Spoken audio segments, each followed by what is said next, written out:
Hey everyone, greetings. It's Naomi Wolf with Substack Live and my podcast Outspoken. And today I'm going to read the essay I wrote a couple of days ago when I was in Lenox, Massachusetts. And you'll hear what it's about, but I guess the headline is "The World for Which I Passionately Trained as a graduate student, the world in which certain civilizational skills and continuities could be taken for granted no longer exists. And different threats make it less real than it used to be. And I will tell you exactly what I mean. Comment, of course, let me know your thoughts as we go along, and I will just jump right in. Letter from Lenox, a moment in the lost world.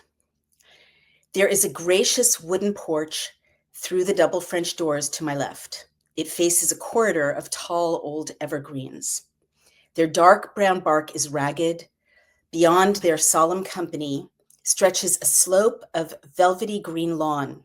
Sunlight slants white-yellow through the boughs of the pines, touching the grass here and there into glowing lighter green fairy patches, as if the whole scene is posing for an old-fashioned landscape painter.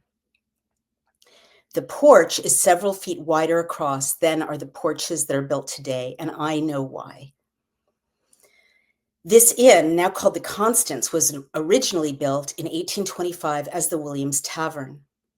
It housed lawyers and judges as the courthouse was nearby, an outpost of civilization in what was at that time a dense wilderness stretching across the Berkshire Mountains of Massachusetts. In the 1880s, then owner Frederick Constance Perkins moved the structure to its current location, a main street of the picturesque resort town Lenox. Perkins added late Victorian embellishments inside and out. And since I've been having trouble sharing my screen lately, I will just hold that up to the camera. The porches to my left are so wide because the ladies who sat in the rocking chairs of that hotel at that time wore skirts, excuse me, that took a great deal of management. Fashion for elegant Northeastern women called for voluminous skirts in the 1880s. The days of the crinoline were now over, but very elaborate drapery down to the ankles had replaced that belle silhouette of the decades past. The 1880s called for layers of petticoats, even daringly the single layer of a red flannel flounced petticoat among multiple layers of white cotton petticoats. The red flannel would just flash when skirts were lifted to cross muddy streets. Over all these layers cascaded overskirts, often in contrasting colors to the underskirts. People often don't know this because Victorian photography, of course, is black and white. It's shades of gray. So you can't tell. I was very surprised to learn that colors for fashionable women's clothing in the 19th century were very bright and often not even harmonizing or contrasting, but just clashing. Like they didn't have the same ideas of, acid yellow doesn't go with bright orange or deep maroon that we may have today. The other thing that led to the proliferation of all kinds of very, very, very intense color, chartreuses, hot pinks, lavenders, especially with silks, had to do with the discovery of aniline dyes. Dyes before the 19th century were vegetable-based, so there was really a limit to how many colors you could use. And also, vegetable dyes are much more muted in shades, with some exceptions like purple from, the famous Priestley purple and Roman purple from the Nautilus, I believe, shell. But in the 19th century, new chemical processes led to the ability to create these kind of almost neon colored, intense colors. So I know we think of the 19th century as very subdued, very buttoned up. You've got to imagine it like, like the 1970s disco like colors, like hot pink, hot yellow, hot green, uh, you know, bright blues, all of them kind of worn together in the case of women. Both skirting layers fell from fitted tunics. These were tailored as separate pieces too, that covered tightly corseted hips and cinched waists. All of that complex drapery was attached in turn at the rear of the skirting to cover high horsehair bustles. The drapery then descended from the bustles in flounces, which were often finished in tassels. So this was a major architecture, just getting dressed. With the ladies for whom it was built, having all of this complicated skirting and related costume architecture to manage, of course, the porch to my left had to be constructed to be wide. I know a lot about the 19th century. It was the subject of my graduate studies. I know intimately how fashionable women dressed in the 1880s. I could literally recite, what it takes to get dressed in the 1880s in my sleep without notes. And I'm not showing off. I'm going somewhere with this. I've been obsessed with Victorian fashion, literature, and culture ever since I was first conscious of history and of culture. I was 11 and living with my family in Jerusalem in 1973. This was just before the Yom Kippur War, when I first stumbled upon this period. Since I had no English books to read at home and did not yet speak or read Hebrew well, my mother would take me to the old gray stone British Council Library, a treasure trove of English books. That library system, which was international, had been established by the British Foreign Service in order to bring British culture to what had been British colonial outposts around the world. The English culture that the British Council Library had brought in the early 1970s to Jerusalem compiled and presented for readers memories of the aristocratic England of 2 to 3 generations prior. It was kind of like an Edwardian English country house or 1920s English country house library. So book-deprived preteen as I was, I spent my afternoons on the sunny limestone porch of our apartment, devouring the ephemera of 50 years of British scandal and gossip, accounts of the lives of famous prostitutes in the 19th century, novels of Edwardian country house life with its louche adulteries, its gambling, and its hunting. Like, where was my mother? Why did she think this was appropriate? And later stories in novella formats of the mad antics and silly costume parties of London's bright young things of the debauched 1920s. By the time I was 12, I knew what it meant to be ruined, too sexually experienced to find a proper husband. I mean, I knew from reading, I should make that clear, what it meant to be a second son in an aristocratic family, landless, and what it meant when respectable ladies would not acknowledge your visiting card, social death, as you were being judged a hopelessly fast female. I remember asking my mother, who was trying to cook our dinner on the primitive kerosene stove in the cramped kitchen, what a, quote, courtesan was. I actually can see why my mom, who was, busily pursuing her own graduate studies at the time, didn't kind of scrutinize these books and think, is this right for my preteen? They were very respectable biographies. And if you didn't read them through in great detail, you really wouldn't know, that the subject was these women who basically made a living as courtesans. I was especially interested in this because it became clear from my reading that the Victorian wives had constricted and tedious lives, but that the courtesans' lives were adventurous, independent, prosperous, and wild. So I inhaled the stories of the great courtesans of the late Victorian period, such as that of Lily Langtry, the Jersey Lily.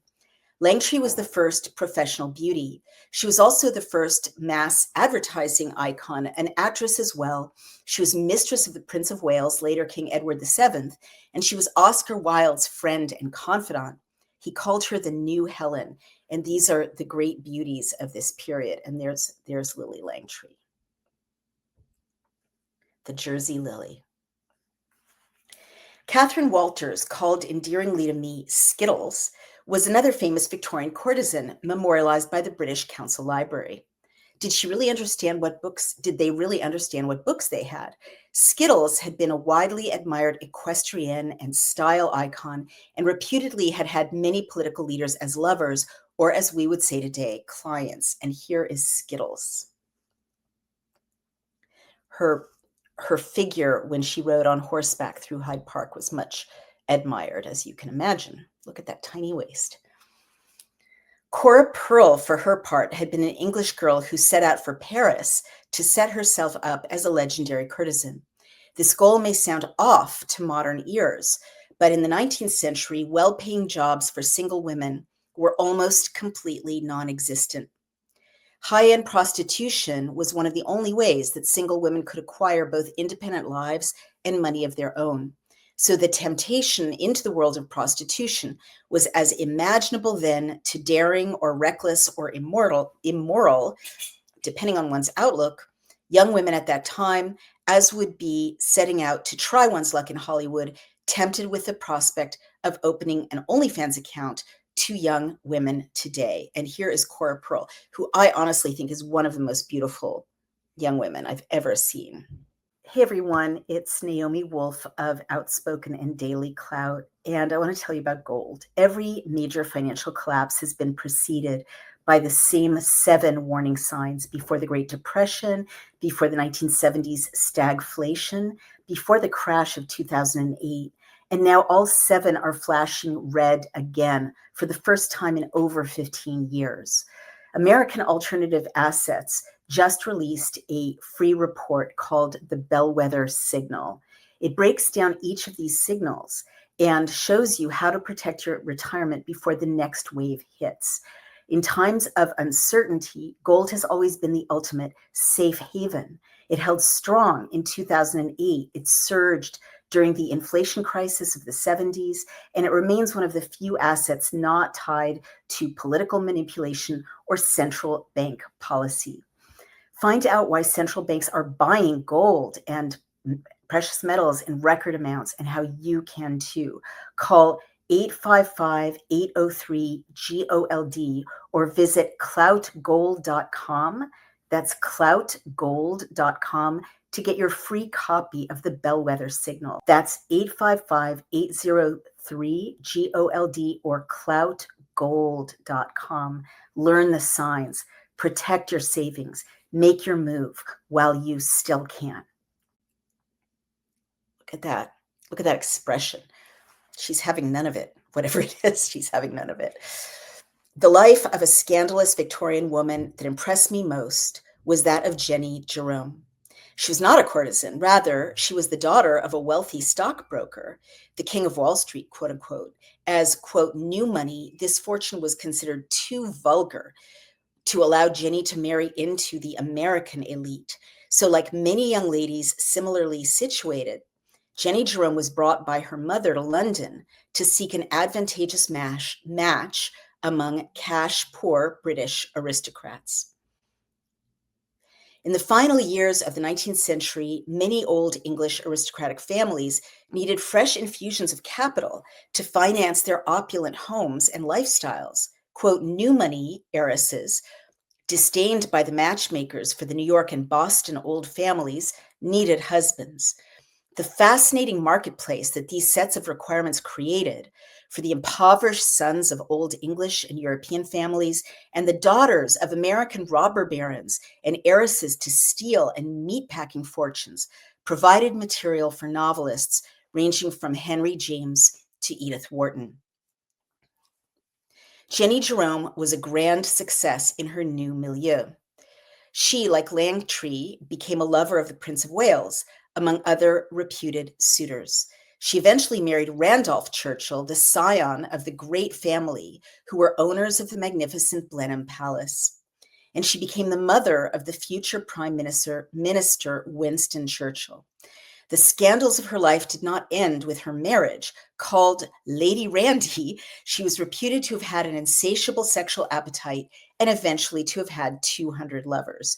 And here is Jenny Jerome. And as I note, she's draped in that overskirt that I'm describing to you. What an expression. I mean, these women were supposed to be so kind of demure and retiring. My goodness, they looked in the camera like they were tigresses. Look at how beautiful she was. Incredible. I recap all of this because the 19th century, its personalities, manners, books, fashion, culture, crises, and joys, is my soul's imaginative dimension. I was academically trained for years, mentally to inhabit this world. I had planned to do so for the rest of my life and to explain it and share its wealth to upcoming generations. This was the civilizational task for which I had long studied. So when I found myself in that old Lenox hotel, I knew in my very bones where I was. I understood the wide entrance hall with its dimensions that allowed serving girls to carry steaming platters out from the original rear kitchen and scullery areas, workspaces that were now torn down and reconstructed into additional bedrooms. And you can see that wide hallway there.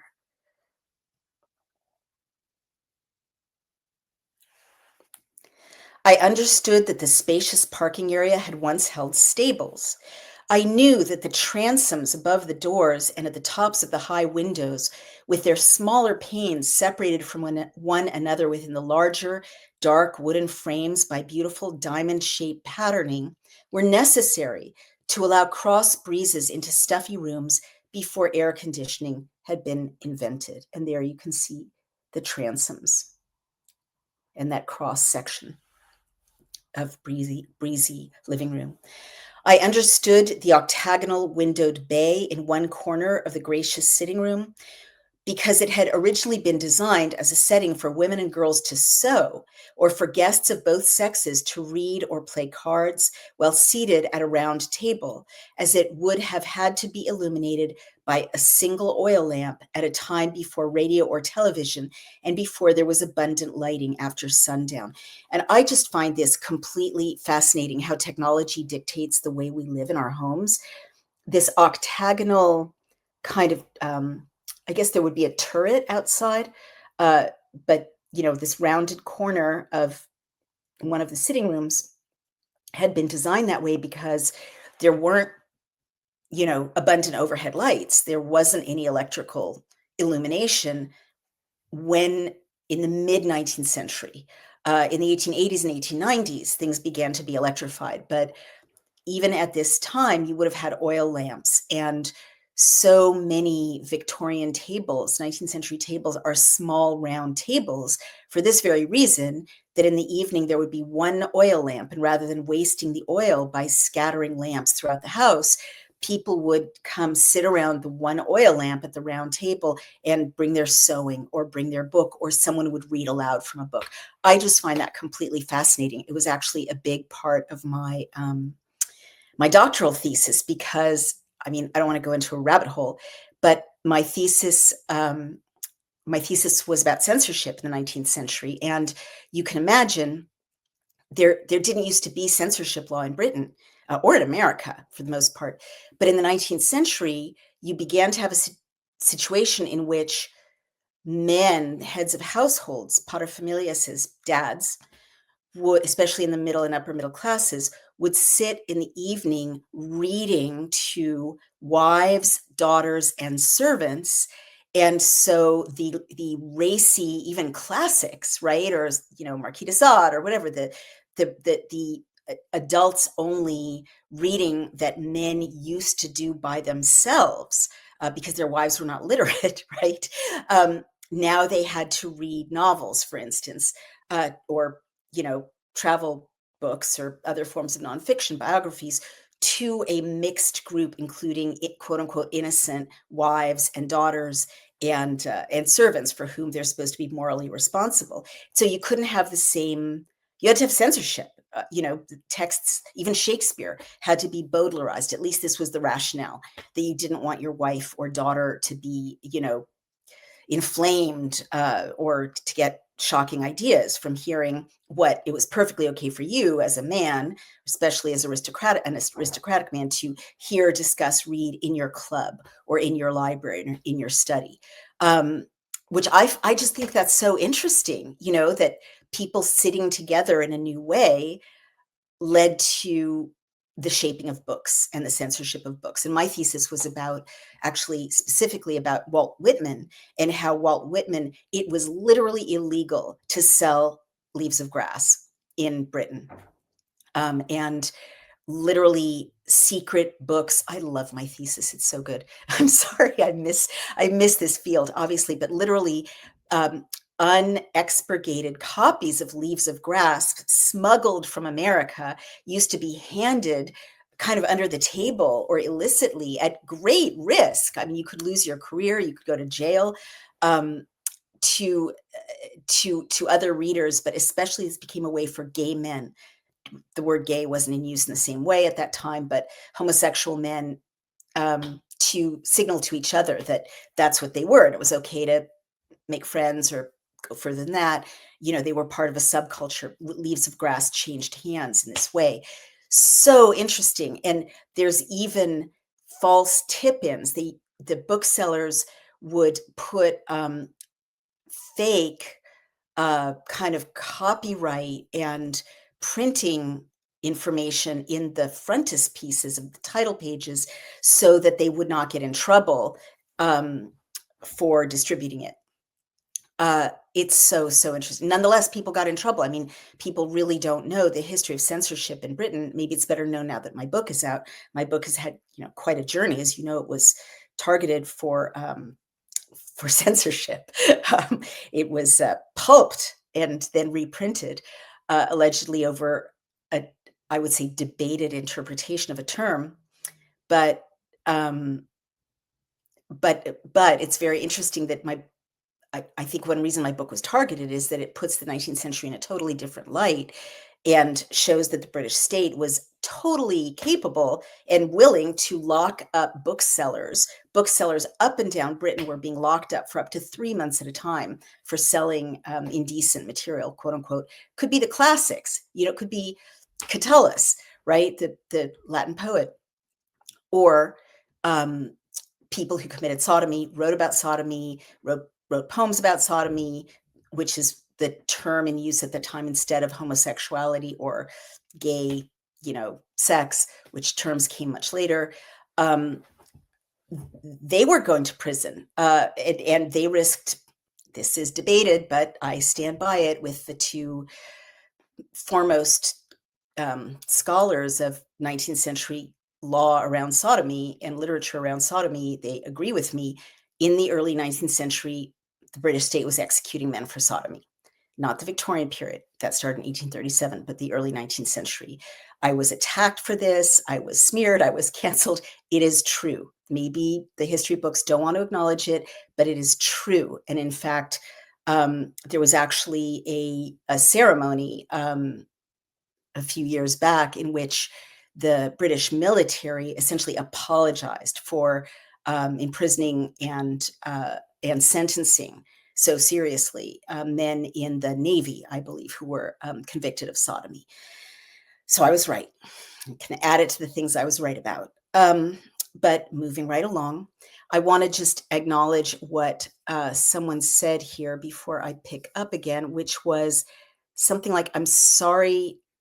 Oh, Roscoe, that's so sweet. "I'm sorry what they took from you, Dr. Wolf. I know it's a small consolation, but you're teaching me this stuff and others." That is so moving to me. Thank you, because the desire I have to teach this material is still so strong. And I still think it's so important. The 19th century is where the 21st century comes from. I mean, it was so many things that we take for granted as part of society, ranging from women voting and having property and not being raped in marriage, to the end of child labor and universal schooling, education for children. All of that began in the 19th century. It completely transformed reformers, especially, which is why it's such a beautiful, moving, also brutal and complicated century to me. But there was a great movement of reform and reformers, idealists, often Christian, driven by Christianity, who were determined to change the world, and make it better and make it conform more to kind of kind of a Christian society in which children were not being worked to death and then sent to the poorhouse when they couldn't feed themselves, but got to go to school and became educated. In which women could own property instead of being turned out of the house when their husband died and having no alternative but being seamstresses for starvation wages or prostitutes, right? I mean, I could go on, but it is a really important period. Maybe I will teach it again someday. Maybe I'll teach it virtually. Anyway, thank you, Roscoe, and I'll pick up again. Oh, Roscoe said it was a brilliant book. It was a politically motivated witch hunt against you. Anyone who looks at your case objectively sees that. Say strong. Muscle emoticon. Thank you, Roscoe. I'm very proud of it. The book is called Outrageous. It's based on my thesis. I understood the octagonal windowed bay in one corner of the gracious sitting room had originally been designed. Oh, yes, I read that. For women and children to sew. I explained that. Illuminated by a single oil lamp at a time before radio or television and before there was abundant lighting after sundown.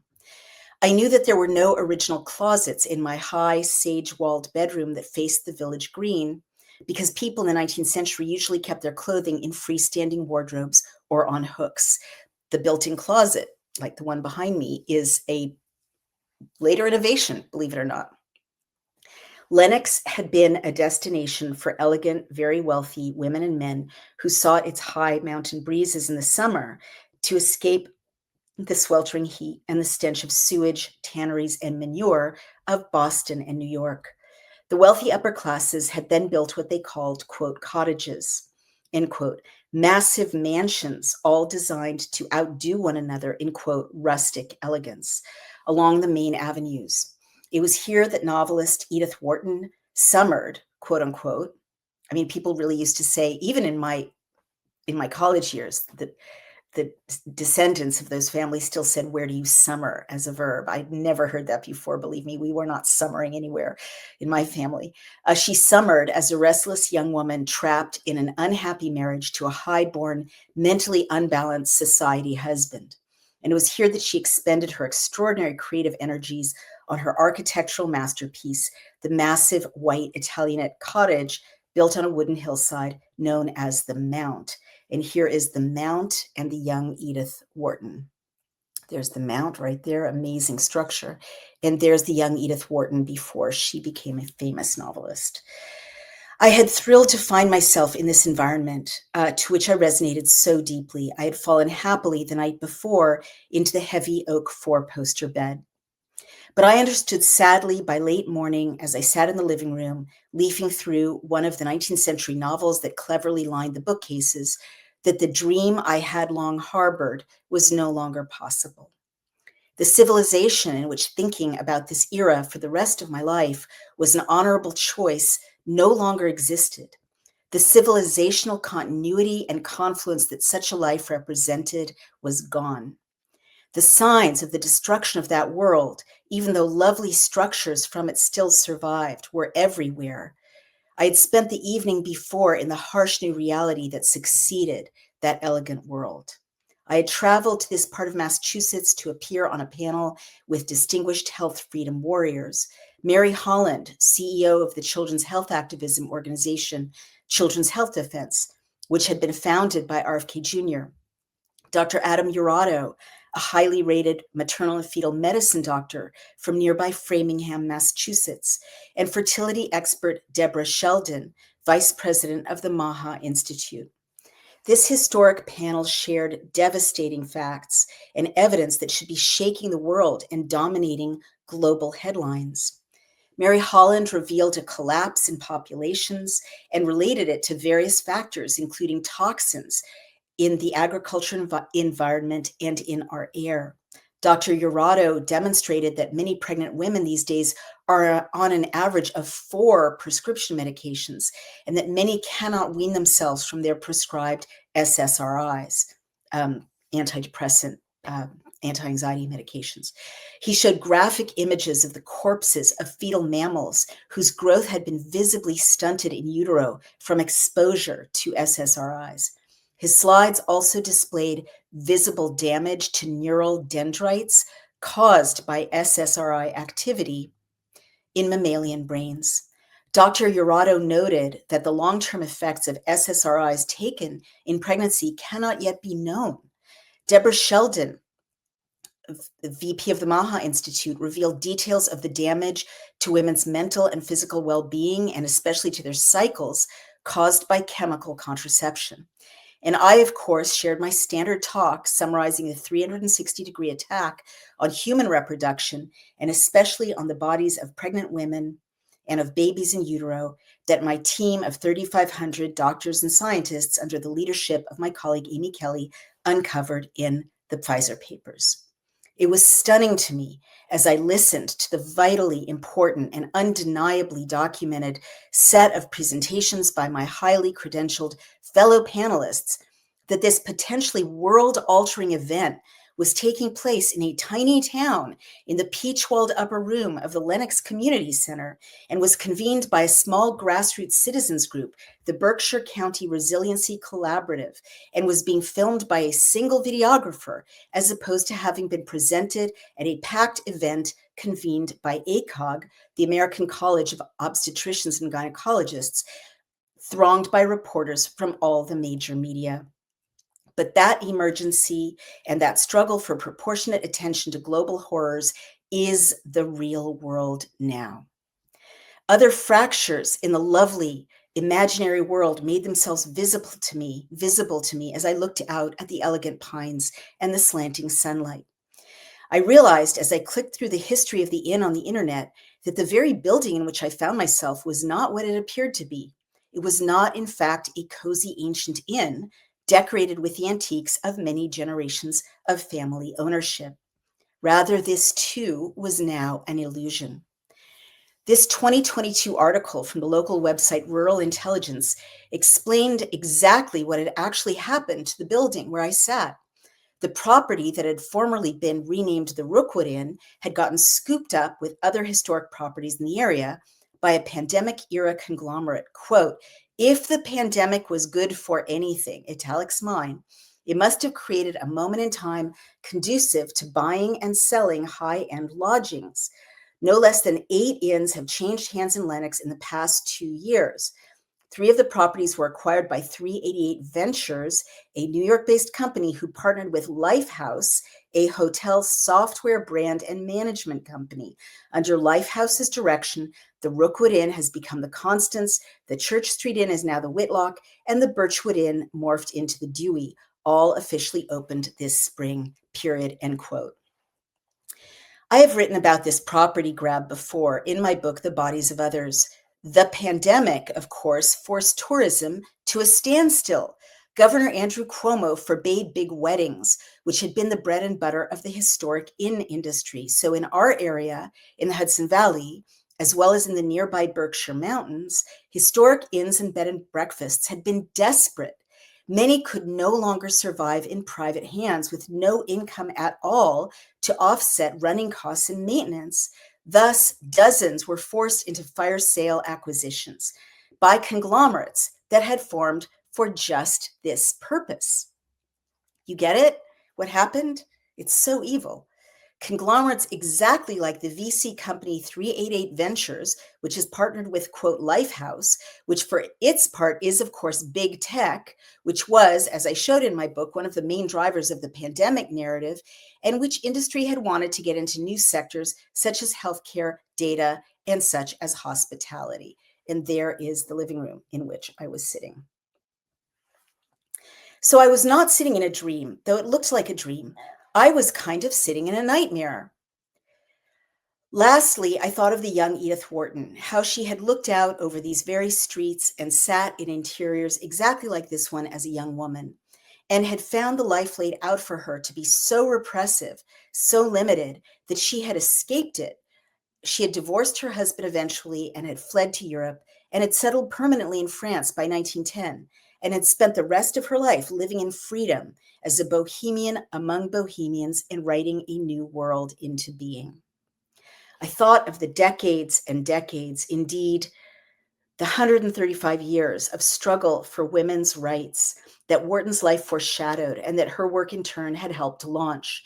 And I realized with a shudder how the personal freedoms for which she longed and for which she risked so much, as had the nameless and named women who fought similarly in the century and more that had followed her struggle for freedom, were now again at risk and could be utterly eclipsed in my own lifetime. These rights for women are under attack from CCP-friendly Marxism, stripping liberty from everyone and seeking to, quote, erase gender, end quote, and thus erase women's actual experience altogether. They are under attack, much as I hate to face and name this, from fundamentalist Islam, seeking to overturn norms of liberty in the West. And they are also under attack from the very same interests who profited from the lockdowns and snapped up unique assets such as the Rookwood Inn and digitized their data.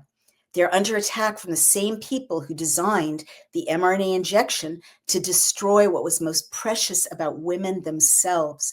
The same people who are now chafing to commodify women's cycles and their pregnancies and their changes of life, to dominate these processes, to control them, to gatekeep them, to market them, big tech and big pharma and biotech. Multiple armies, I felt, from multiple directions, sometimes with converging interests and agendas, were trained on this gracious house and all it represented, and on the ghostly body of the young Edith Wharton and all she represented, on the ghostly lovelinesses of the bodies of Cora Pearl and Skittles, of Lily Langtry and Jenny Jerome, and on my body, whose flesh and blood I felt acutely as I sat on the chicly comfortable muslin-covered couch, and on all of our own living bodies. They are converging on our children's living bodies and on the as yet unborn bodies of their children. So I shuddered. My beautiful world was truly gone. But as a blessing, Brian came in the stately front door. He had driven up from Brooklyn to retrieve me, and he had little Loki on a leash. And Loki was looking around for me, leaping like a puppy and smiling. Loki must have caught my scent. So I laid down the old novel, and I gathered up my computer, and I set out to meet them. And we stepped outside into the frigid contemporary air, back into battle. That is my essay for you today. And what shall we say about it? Gosh, well, tell me your thoughts. I've got lots of thumbs up. I've got lots of people listening. Let's see what other comments there may be. Roscoe is sharing lovely support. Adiambo Osuro is sharing it with a friend. Other people are sharing this. I know that, we all have worlds we gave up or that no longer exist post 2020. And I remember the first couple of years of the pandemic, I thought we would go back to those worlds. They would start up again. We'd pick up where we left off. Thumbs up I got about that sentence. Remember that? And then at about the end of 2022, beginning of 2023, I realized they're never gonna let us go back to those worlds. We're never gonna get to pick up where we left off. They will have irremediately altered them. And it's true. And Roscoe points out it harkens back to the bodies of others era. Sad we're still going through this. It's so true. The world in which I wrote my thesis at Oxford took for granted that freedom of speech and the free exchange of ideas was better than censorship. I mean, my thesis was archivally looking at censorship, certainly warning how easily we could fall into a condition of censorship again in the West. But the Oxford in which I wrote it was an Oxford in which the free exchange of ideas was still structurally built in. I mean, Oxford, has a 1,000-year history of innovating the free exchange of ideas. And there's something about the system itself, which involves like 2 or 3 students with one called Don or professor sitting in the study of the professor talking about the assigned reading, right? You have those tutorials, they're called, as opposed to just Western style big lecture halls. Those exist as well, but the tutorial system is the core and has been for 1,000 years of the, certainly the undergraduate and also graduate experience.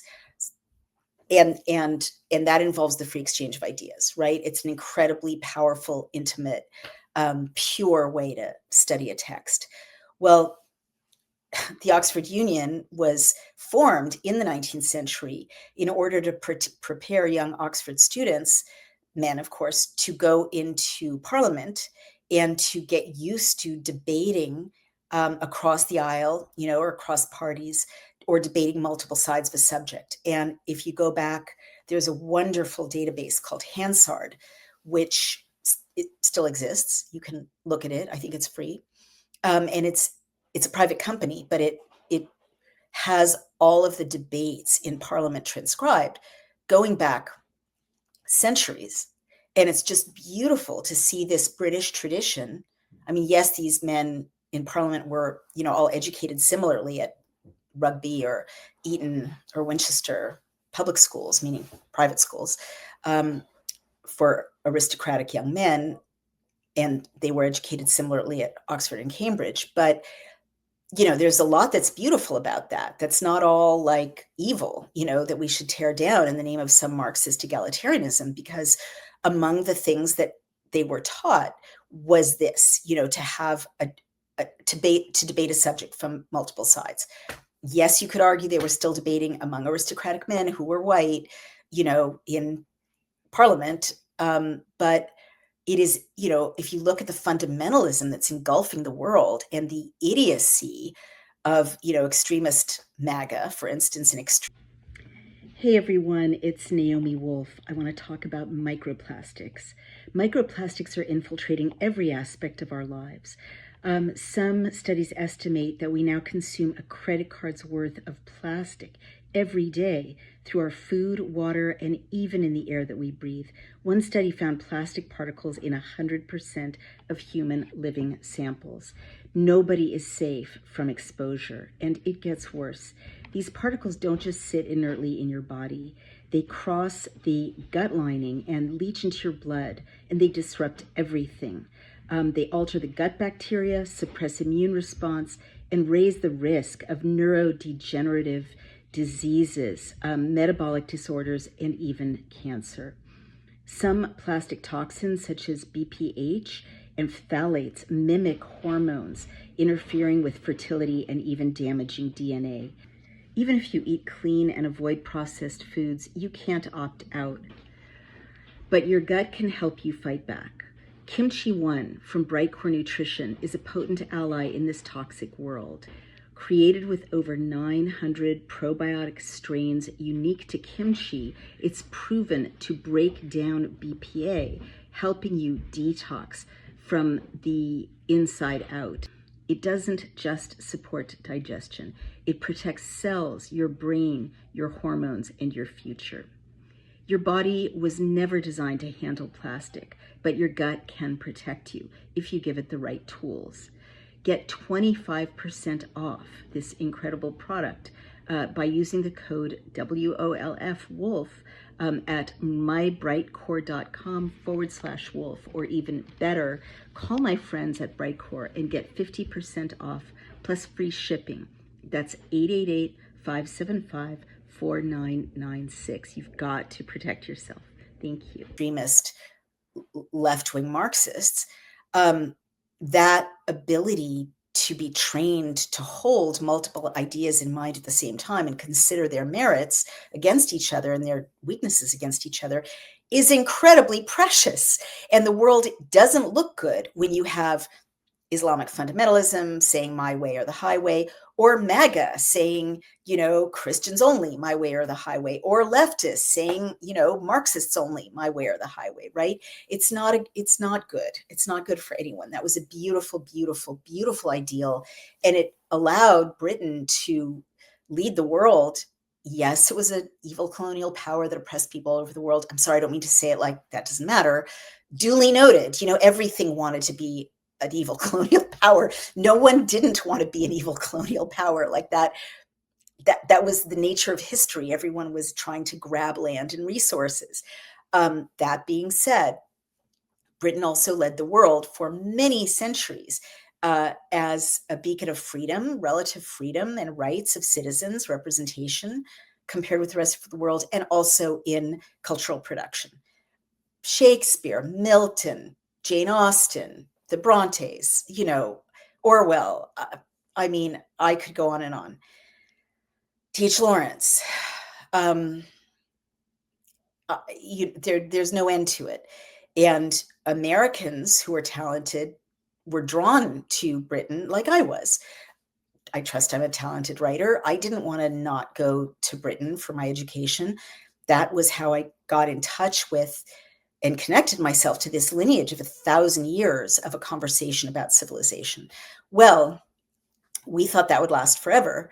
But when Charlie Kirk was assassinated, you may know that the horrible leadership of the Oxford Union, the president-elect, had basically cheered violence against Charlie Kirk and almost called for it. And it took like international pressure from the alumni of the Oxford Union to have the Oxford Union denounce that position, and I think refuse to install him as the president-elect. I think that did finally happen, but it took literally, outraged alumni around the world putting pressure on the Oxford Union to say, this is not what the union is supposed to be for, calling for violence against people you don't agree with. And I'm horrified that even after that all happened, I thought that would be the end of that, and the union would go back to its tradition of, open debate. I mean, literally, there are two doors in the wall of the Oxford Union. One says aye and one says nay. And after people present in a very structured way the pros and cons of a certain proposition, the students are supposed to walk through one of those two doors, and tabs are kept, and that's how you know who won the debate. So like that, there being multiple points of view that you need to hear out and consider is literally structured into the architecture of the Oxford Union. I've spoken there multiple times. Well, I'll never speak there again unless they, do a big detour, because not only are they calling for violence against speakers of theirs, Charlie Kirk spoke there too, with whom they disagree, which is a very dangerous thing. Why would any speaker ever, who's controversial, ever go to the union to put themselves at the mercy physically of the union? You're housed in a hotel they choose for you. You're given a drink afterwards at the Oxford Union bar if you want, or they have dinners for you. Why would you ever put yourself in jeopardy if the leadership is calling for violence, right? Or aligned with, governments or donors or interest groups that are calling for violence against speakers? They could poison you, and I mean, literally anything could happen. And I thought that was in the past, but Ehud Olmert, the former prime minister, president of Israel, who is a peacenik, relatively speaking, who called for a two-state solution, who wanted to have rapprochement with Palestinians, who worked for peace. He was going to speak, and because he's Israeli, they didn't let him speak. And a former Israeli politician, what was he? Former prime minister of Israel. The students didn't let him speak. And then the most chilling image I've ever seen practically since the 1930s, these, it looks like Muslim students who are in the union holding up bloody red hands, like indicating we're not going to let Olmert speak because he has blood on his hands. But it's also kind of a threat to Jews and Israelis, kind of a threat, holding up bloody hands. In the Oxford Union, these kids do not deserve to be part of these institutions if they do not embrace and uphold the traditions and the structure of free exchange of these institutions. So it's very scary what's happening to Oxford. And I remember thinking, about 10 years ago, gee, this is great. There's so many foreign students here. It's breaking up the old white boys network and the kind of elitist class bound nature of Oxford education. But there is a middle ground, and Oxford did not stop with, livening up the traditions with some inclusiveness and diversity. It's full on a rampage of fundamentalist extremism, where the beautiful values of Oxford, people are scared to even support them, because whose bloody hands are going to be at your throat next, or who's going to be calling for violence against you? It's very, very, very serious. So that too, is something that kind of belongs in this essay if I were ever to rewrite it. That the world in which I studied to transmit the values and lore and literature of the 19th century, that Oxford world, that world of free speech, of caring about civilizational ideas, caring about diplomacy rather than brute force, exploring multiple points of view, that may not exist anymore. I hope I'm wrong, but it doesn't look like it. And honestly, just judging from my own reaction to seeing these kids hold up their bloody hands, smiling because they silenced a Jew, or they silenced an Israeli, they're not going to hear from the former prime minister of Israel, even though the list of vicious, fascistic dictators that have spoken to the Oxford Union over the decades, that line the walls, is endless, right? As it should be. I mean, the kids should hear from, Russian oligarchs and Pakistani dictators. They should hear from everyone so that they can make up their own minds.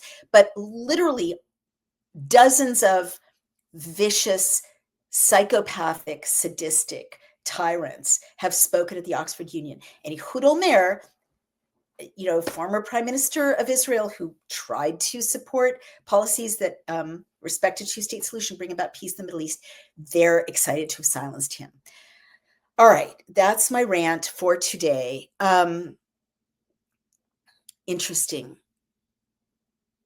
Yeah, that's, Roscoe's kind of on a good roll today. I'm going to say that he's right about something. He says, a lot of the artwork promoting the other Naomi's book, that's Naomi Klein, who wrote a whole book claiming that I was her doppelganger, meaning double, which is demented and insane, and, portraying me as a crazy conspiracy theorist.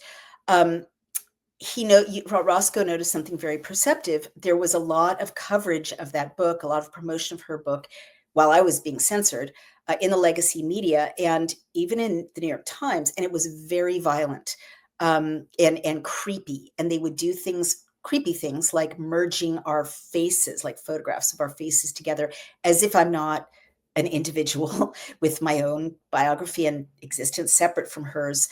And that's just stalkery. But and she does that in her book. She doesn't realize where she ends and I begin, or that I have a life independent from her kind of psychotic fixation on me. And also, imagine if a man wrote a whole book about a female public figure and how he was obsessed by, seeing that female public figure as his other, his double. You think this guy needs to be locked up and she needs a restraining order, like don't go within 500 feet of this woman.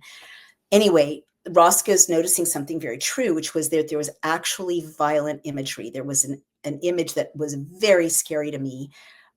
In the New York Times op-ed page, they ran an excerpt of her book and it showed like a wolf, a double of a wolf, my last name is Wolf, being injured or killed with blood.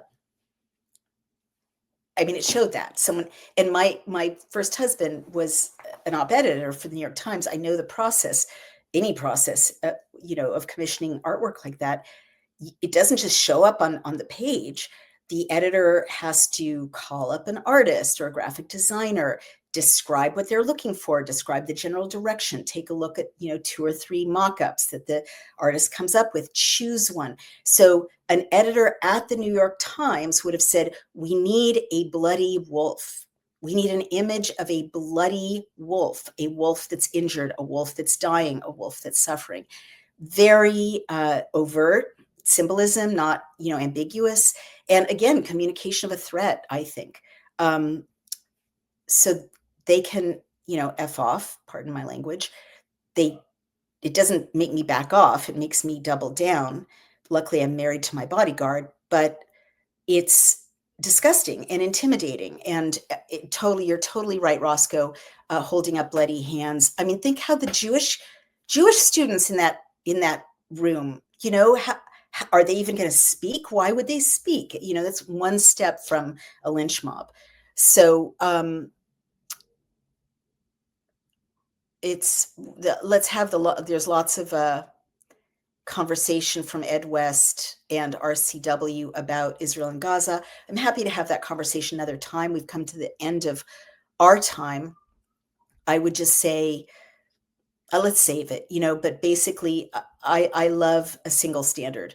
If you're going to be mad at Israel, be mad at Nigeria, be mad at Iran, right? If you're going to march for Gaza, march for the Christians, 500,000 Christians slaughtered in Nigeria, march for women who are being executed in Iran for not doing gymnastics in hijabs, right? That is really happening, you guys.